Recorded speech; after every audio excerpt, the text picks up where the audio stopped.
Aujourd'hui, dans ce 18e épisode, on va parler de ma plus grande peur. Est-ce que vous avez des peurs qui parfois vous empêchent de bien respirer? C'est ce dont on parle aujourd'hui. Je vous attends de l'autre côté dans 3, 2, 1.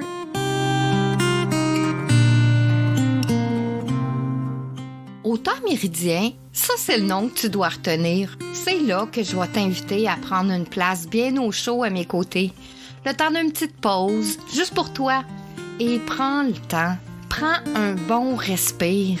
Nous sommes là, ensemble, où le temps s'arrête quelques minutes. Je te ferai découvrir comment je fais pour réussir quand on est sur une voie royale de l'alchimie. Au temps méridien, c'est là où le temps est en suspension. Je pourrais te dire, on va parler d'herboristerie, de développement personnel, de psychomagie, de physique quantique, de mémoire cellulaire, de psychogénéalogie, mais pas que. Je pourrais te dire que j'ai des diplômes en bioénergie, en art, en kinésiologie, en massothérapie, puis plein d'autres. Je pourrais te dire que j'ai travaillé avec des médecins, des profs, des kinésithérapeutes pour athlètes olympiques, des chiropraticiens, des ostéopathes, beaucoup de personnes connues et reconnues. Mais au final, c'est pas ça qui va changer si tu m'aimes ou pas, si t'adores venir me rencontrer au temps méridien ou si tu passes ton chemin. Aujourd'hui, dans ma vie, c'est pas le plus important. Le plus important pour moi, c'est si ce que je partage touche juste une personne, ça voudra dire que je vais avoir fait ma job. Je vais avoir fait ce pourquoi je suis née. Aider ceux qui ont besoin de retrouver leur route pour se sentir enfin libre, autonome et intuitif. Pour que tu puisses toi aussi dire « Je suis l'artisan de ma vie, le druide de mon âme ». Viens avec moi, je vais te tenir la main et te dire comment j'ai fait pour être libre, autonome et intuitive.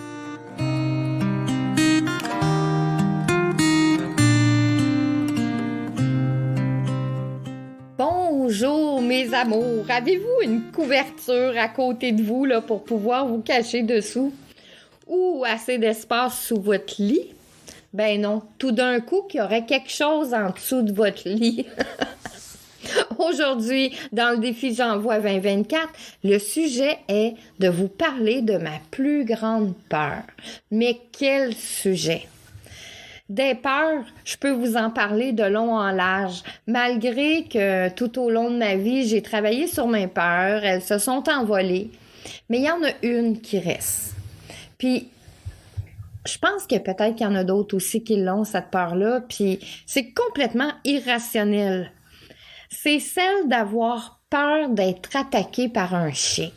J'en deviens mal. Si tu te promènes dans la rue avec un berger allemand, un pitbull, un dog de Bordeaux, un Akita, un Rottweiler, un Can Corso, American Staffordshire, ben, t'es sûre et certaine que c'est déjà prévu que je vais avoir peur. Les autres chiens, ben, j'ai pas de soucis, mais ce genre de race-là, pour vrai, j'en suis malade.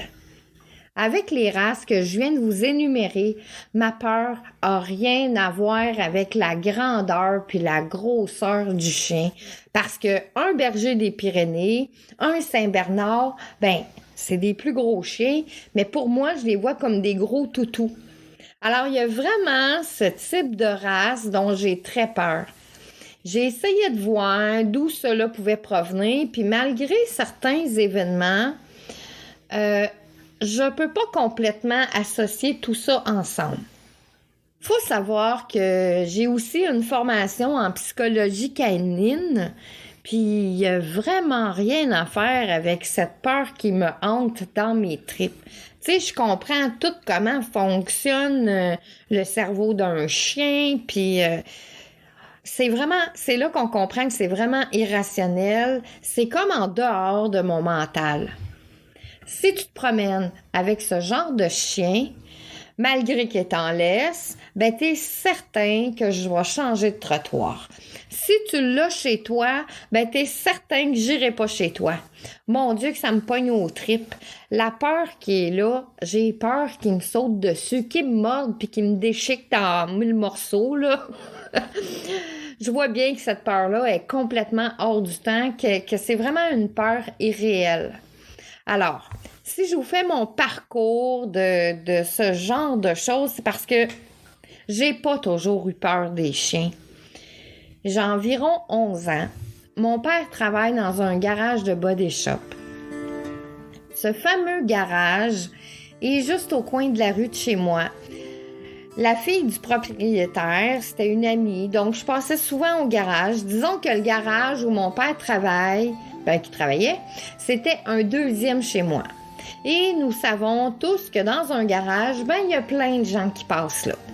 Certains plus souvent que d'autres. Puis il y avait un ami du propriétaire qui était souvent là. Puis il était toujours avec son Doberman.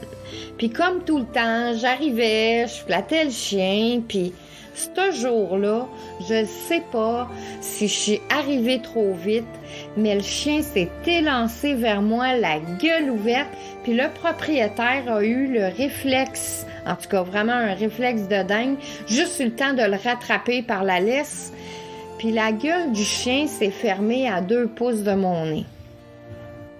Je pourrais dire que c'est un des premiers événements qui m'a rendue insécure avec les réactions canines. Puis ça m'a permis de jamais faire confiance à ce genre d'animal, car on ne le sait pas. On ne sait pas ce qui se passe dans leur tête. Puis une autre histoire que je pourrais vous raconter, puis je dirais que c'est plus celle-là qui a vraiment alimenté la peur que j'ai des chiens. J'ai 29 ans, je suis avec des amis pour passer un week-end à Mont-Tremblant. On est dans un chalet là, d'une copine, puis on est 4. Puis le vendredi soir, on se couche tard, on fête au feu. Puis à un moment donné, on va se coucher, puis je me mets à faire un rêve dans lequel je suis dans le même chalet où on est. Je suis en train de dormir. Dans mon rêve, je dors aussi. Donc, et là, dans mon rêve, je me réveille, puis je sors du chalet, puis je vais marcher vers le rond du feu. Et là, j'entends un collier de chien qui sonne, tu sais, comme un trousseau de clés. Et ça me fait penser que le chien est au pas de course. Parce que comme j'entends le son, puis le son, il se rapproche de plus en plus de moi, donc plus la peur monte. Et là, je me mets à courir vers la porte d'entrée. Puis je rentre dans le chalet, puis je me suis réveillée en sursaut, en sueur. Fait que là, je comprends que je suis dans un rêve, mais je suis tellement mal de ce rêve-là. Puis comme, c'est sûr, on couche tout comme dans la même pièce parce que c'est un chalet, donc je dors avec des vêtements, j'ai une jaquette sur le dos, fait que j'enfile mon maillot de bain, je réveille pas personne. Je sors dehors à pas de tortue, là, pour pas qu'il se réveille. Puis, je suis encore toute dans les émotions de mon rêve, donc je marche vers le feu sans penser à rien. J'arrive au feu, puis il reste juste comme de la braise. Ça doit faire quelques heures qu'on est couché. Ça fait pas 1 minute que je suis arrivée à côté du feu, puis je réalise que j'entends le son, le même son que dans mon rêve, d'un collier de chien qui court, qui se rapproche à une vitesse folle de moi, puis je me mets à réaliser que le rêve dont je viens de me réveiller est en train de se passer. Exactement pareil. Et là, je me mets à courir, la peur, elle monte, l'adrénaline. Puis là, j'arrive au balcon, puis arrivé à la porte, je regarde derrière moi et je vois le chien à 3 mètres de moi. Hey, j'étais tellement sous le choc. Encore aujourd'hui, je sais même pas à quoi ressemblait ce chien-là.